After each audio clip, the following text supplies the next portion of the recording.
We are here with George Horton from Solid State Logic, an industry leader in the world of audio, whether it's live, studio production, home studio production. Tell us a little bit, this is a beautiful console that we have here in front of us.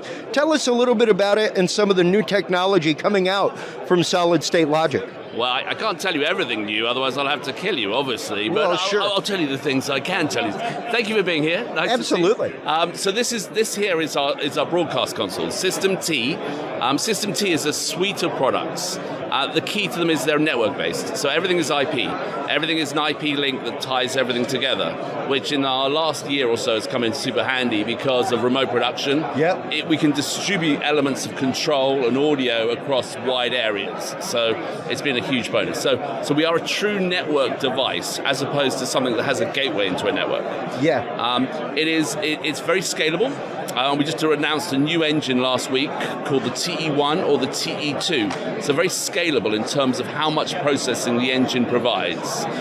Currently, so that goes from like 140 paths. A path is an input channel or an output bus, so mixed minuses or master buses or stems. Any bus can be any format up to 7.1.4. So for people who need to do immersive production, we can do that natively. It scales from 0 faders, so it can be entirely glass interface, just a touch screen or production automation, to as many faders as you like with multi-operator positions.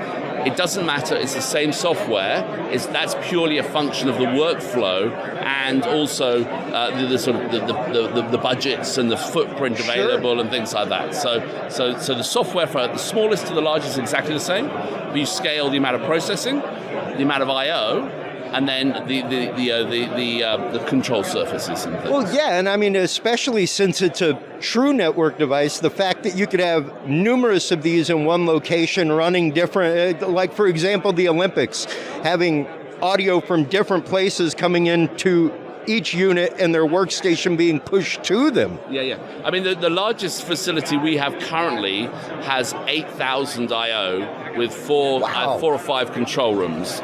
So that's a lot of I/O. Now the key to it is this: is standard network switches. Yeah. So we use Cisco, HP, Ubiquiti, and the key is that our router is the switch. Traditionally in audio consoles, people have used TDM routers to shuffle audio, and that is an sort of hardware intensive and can be expensive and limiting in terms of scale.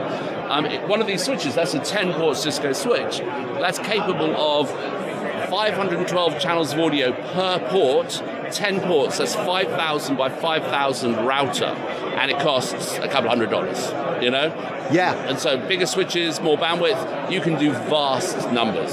Yeah, precisely. Just by adding more switches, you can add more units, everything else, and that is a very cost-effective solution to be able to do that. Yeah, and as it's an industry standard, I mean, a network is agnostic to the data that travels across it. So we use Dante, if you're familiar with Dante, Absolutely. Which is a full-stack technology. So Dante has the ability to transport audio. It also has the discovery mechanisms. It has the control mechanisms. So I can control, say, my mic pre from the control surface. And we have that embedded into the software. So we have the Dante API.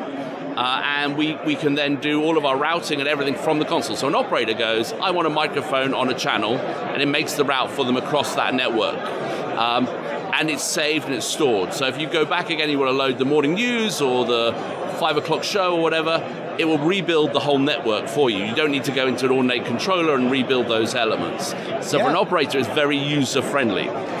We also support SIM-T 2110, AES67, and we can run a converged network where they're running on the same switch fabric, or we can run them as a separated, isolated networks at the same time, and we have some of the SIM-T 2110 routing built into the system as well. Well, and especially having this in a system where you have sub-studios, that kind of stuff, you could have a master control operator be able to tie into any one of them at any time. Absolutely. And control them via distance. Yeah, absolutely, and that's kind of what I got on this PC over here. I'm running the online software, which is a network device. It is logged in currently to this console, and so I could have that physically within the same local area network, or I could have it on the other side of the country. And it would be it's routable, and it can be controlling it from anywhere. And that's a full. I mean, it could be as simple as a PC. It could be a fully blown control surface, thousands of miles away. And now, of course, it depends on the copper in between everything else. But what is the typical latency between remote stations, things like that? That's a function of the hardware you're using. Sure. But we've been doing testing between New York and Los Angeles, and we're running at about, in terms of a control latency, it's about 60 milliseconds or something like that. Wow, that's pretty phenomenal. It is pretty incredible, and honestly, it is very usable as well. I mean, and you can get lower latencies as well, but we're doing it across. It isn't a particularly high bandwidth network and things like that. So it's not like it's a hard fiber connection between the 2 points, like it would be on a broadcast site, something like that, or a campus, or So absolutely. So it's very possible, and I mean, I think we all had to learn new things last year, and every cloud has a silver lining, maybe, and so we did that. So that's the sort of technology. So that's the System T. We also do the live consoles, which is the same underlying technology, and one of the keys to what we do is this Tempest. System T is Tempest engine. It is a patented multi-core processor. So the different sizes of consoles are based on the amount of multi-cores we use. So again, it's not using hardware like a Shark processor or an FPGA. It's purely coded into a multi-core standard chipset. So. That is phenomenal. I mean, I would expect nothing less from SSL. They once again, industry standard and known for some of the best quality products out there. You're too kind, sir. It's just a fact. What are you looking at price point wise to get into a system like this? And what are you looking at as far as install time from the point of ordering to what's your typical turnaround to having one put in? Well, obviously very good value, of course, extremely good value. But I mean, we're in the market from, say, 35,000 to as big as you like, basically, because we can build massive systems. And so, I mean, a typical station, like, smaller news operation and things like that, we're somewhere between 50 and 100 maybe. Getting a bit bigger, we're 150-ish. So it depends on 3 factors: size of control surface, size of engine, amount of I/O, flavor of I/O, how much of it, SDI, MADI, AES, all those sort of things. In terms of, we build everything in Oxford, England, our factory. Lead times are sort of 6 to 10 weeks, basically. Oh, wow. Worldwide logistics are a bit messed up nowadays at the moment. So one of the things where it used to take us a week to air freight from England to here, because there are less planes crossing the Atlantic, that can stretch to a couple of weeks now while we wait for space on planes. But, that's the world we live in now. That's just to be expected with any install at this point. But, I mean, that is an absolutely great price point for any house of worship, any college broadcast station, any station that's small or local.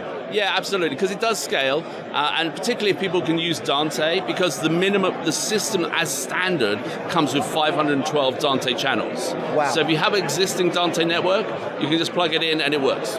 That's thousands great. of products that will work with that. That's great. Well, where can everybody go to keep up with the latest from Solid State Logic? Where can they go to talk to you, George? Where can they go to order their version of the SSL line? Well, so we have offices in New York and Los Angeles. I'm based in Los Angeles, and obviously www.solidstatelogic.com has all the links to our offices. Call us directly, and we're happy to direct people. I mean, we do the live sound, we do the broadcast, and we have our music products, which go through also other traditional dealers, and so there is a lot of activity in that area as well. Fantastic. Well, thank you so much for taking the time on this busy Texas Association of Broadcasters event. Thank you for coming to see us. I really appreciate it. And, absolutely. I love chatting. It's awesome. Most definitely. Have a great day. And you too. I am here with John Lackness with Elenos Group. They are a broadcast solution company